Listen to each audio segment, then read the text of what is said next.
There's a great photo that shows the Jackson Street Community Council, 1950s. Images of people together taking action. Those are the things that really kind of shine for me. Each of us took history, thought of ways for the future that we could come together, and we feel it's just the beginning of the conversation.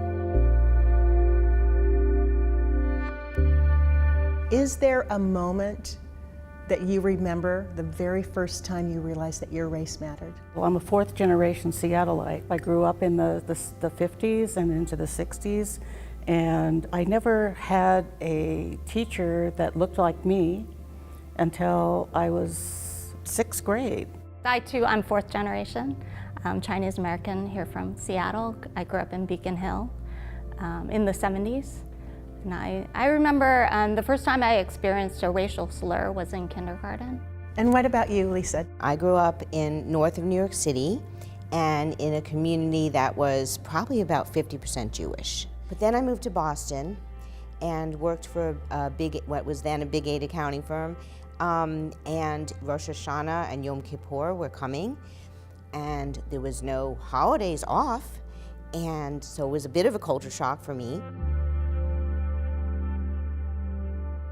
Tell me about this project. It's ambitious, and why now? The project really started about 1.5 years ago for me when I first saw the exhibit at the New York Historical Society, and it really spoke to me. It was against all forms of hate, and I thought, let's bring this back to Seattle.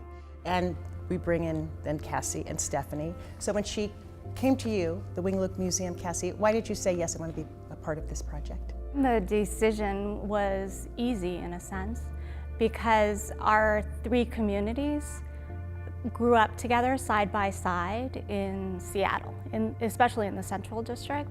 So when Lisa came and suggested this idea, it seemed natural to step into stewarding that legacy of togetherness, of community building, of being there for one another.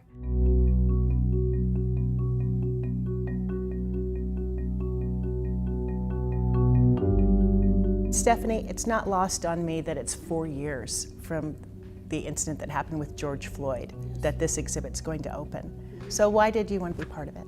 I was really intrigued by the original exhibit and the inspiration of that and bringing it to Seattle and how relevant all of that is today. Let's talk about the importance then of showing solidarity. Why is that important, especially now? It's critical to stand together. We were there for each other when the synagogue was defaced and when the Wing Luke building, the windows were destroyed.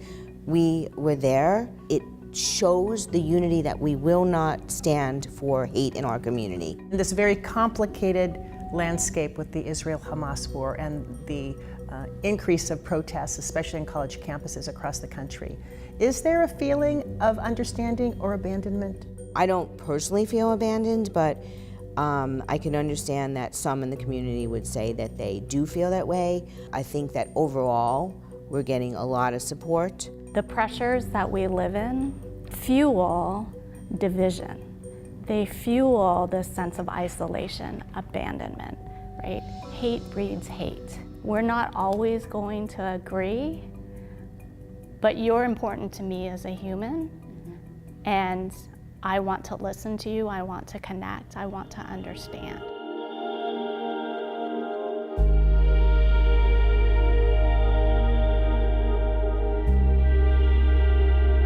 What do you say to people who might be dismissive of this exhibit? The bias, the bigotry, the racism and hate is what seeks to divide us.